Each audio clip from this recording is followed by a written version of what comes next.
मैं डॉक्टर उमेश पिछले 40 सालों से सेक्सोलॉजिस्ट के रूप में काम कर रहा हूँ और इस क्षेत्र में मेरा अनुभव है कि कई कपल मेरे पास आते हैं जो सेक्स के बाद थकावट महसूस करते हैं। उनमें उत्साह नहीं रहता है, कभी कभी तनाव बढ़ जाता है और एक मानसिक और शारीरिक दोनों स्तरों पर महसूस वाली समस्या बन जाती है।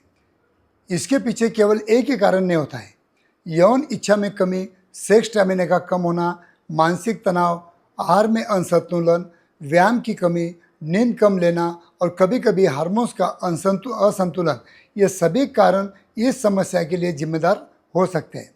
सच कहूँ तो सेक्स स्टैमिना क्या है, इसे समझना बहुत ज़रूरी है। मेडिकल साइंस में स्टैमिना शब्द का प्रयोग नहीं होता है, लेकिन आम बोलचाल में जब भी हम दोस्तों से डिस्कशन करते हैं तब उनके मतलब जो बात करते हैं कि भाई मेरा स्टैमिना कम है, इसका मतलब ये है कि सेक्स के दौरान मतलब वीर्य पतन होने को जो समय रहता है उससे कंपेयर किया जाता है। कुछ लोगों को लगता है कि 15 से 20 मिनट या उससे अधिक समय तक सेक्स करना अच्छा स्टैमिना होता है, लेकिन यह समझ पॉर्न फिल्मों के कारण बन गई है। असल में लिंग के प्रवेश से लेकर वीर्य पतन होने तक का प्राकृतिक समय, जो नेचुरल टाइमिंग मैं बोलता हूँ, हमेशा आपको बोलता हूँ कि 5 से 7 मिनट होता है। और यदि यह समय 1 मिनट के अंदर हो तो इसे हम शीघ्र पतन कहते हैं, जो उपचार का कारण बन सकता है।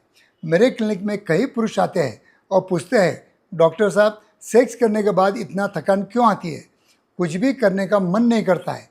इसके पीछे जो है केवल शारीरिक कमजोरी नहीं होती है, बल्कि कई बार मानसिक थकावट भी हो सकती है।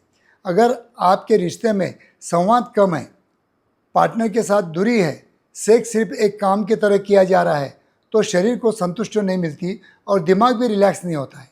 और इसलिए एक दूसरे से खुलकर बात करना, प्यार से स्पर्श करना, फोर प्ले में समय देना और हर बार सेक्स में एक नया अनुभव समझना, ये बहुत ज़रूरी होता है।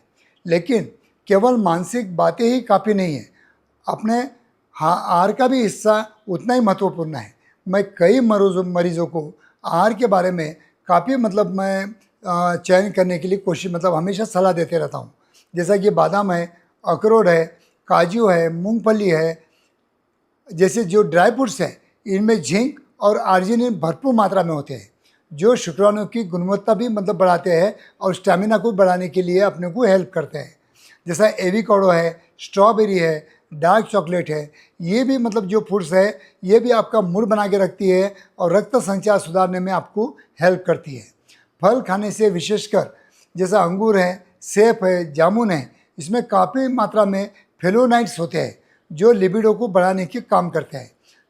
जैसा कि बीट रूट जूस है, एक बहुत ही अच्छा जूस है जिसमें बहुत ज़्यादा एंटीऑक्सीडेंट है, नाइट्राइट्स है और ये शरीर में रक्त प्रवाह को बेहतर बनाने के लिए हेल्प करते हैं, जिसकी वजह से लिंग में रक्त की उचित मात्रा का प्रसरण होता है और जिसके आपके इरेक्शन बेहतर और टिकाऊ हो सकते हैं। एक और महत्वपूर्ण सलाह है कि नींद का समय पे सोना है, समय पे उठना। कई पुरुष पूरे नींद नहीं लेते, जिससे टेस्टोस्टेरोन का जो स्तर होता है वो कम हो जाता है। पूरी नींद लेने से शरीर के हार्मोन्स संतुलित रहते हैं और यौन क्षमता बनाने को हेल्प करते हैं। व्यायाम को भी नज़रअंदाज ना करें। जब अगर रेगुलर व्यायाम आप करते हैं, चाहे वो चलना हो, योगा हो या कार्डियो एक्सरसाइज हो, आपके हृदय, रक्त संचार और मानसिक शांति बनाने रखने के लिए बहुत ज़्यादा हमें हेल्प करती है। व्यायाम से प्राकृतिक रूप से सेक्स हार्मोन का स्तर बढ़ता है, ये एक साइंटिफिक स्टडी द्वारा सिद्ध हुआ है और शरीर में ऊर्जा का स्तर बना रहता है। अगर सेक्स में संतुष्टि प्राप्ति करनी है तो केवल समय और स्टैमिना पर ना ध्यान दें, बल्कि एक दूसरे की भावनाओं को समझने की कोशिश करें। आप अपने पार्टनर की तरफ सृजनशीलता दिखाना बहुत ज़रूरी होता है और शरीर की ज़रूरतों को समझना बहुत ज़रूरी है। हर बार सेक्स नया लगे, इसलिए आप छोटी छोटी चीज़ें कर सकते हैं। जैसे पार्टनर को 20 सेकंड के लिए आप गले लगा सकते हो, उसकी तारीफ कर सकते हो या साथ में समय बिता सकते हो। इससे रिश्ते में नज़दीकियाँ बढ़ती है और सेक्स एक मानसिक और शारीरिक पूर्णता देने वाला अनुभव बनता है। अगर आपको सेक्स स्टैमिना, थकान या किसी भी यौन समस्याओं को लेकर कोई भी सवाल हो तो आप मेरे क्लिनिक में ज़रूर संपर्क करें। मैं सोमवार से शुक्रवार संभाजी नगर के आशा किरण क्लिनिक में रहता हूँ और शनिवार रविवार मैं मुंबई और पुणे में रहता हूँ। स्क्रीन पर दिखाए गए नंबर पर कॉल करके आप मेरी अपॉइंटमेंट ले सकते हैं। अगर आपको ये जानकारी आपको हेल्पफुल लगी तो कृपया अपनी जो भी मतलब कमेंट्स है वो कमेंट बॉक्स में बिल्कुल लिखिए। आपके सवाल भी हम अपने वीडियो में लेंगे। और हाँ, सेक्स से जुड़ी सही और साइंटिफिक जानकारी के लिए हमारे चैनल को सब्सक्राइब करना बिल्कुल ना भूलें। थैंक यू दोस्तों।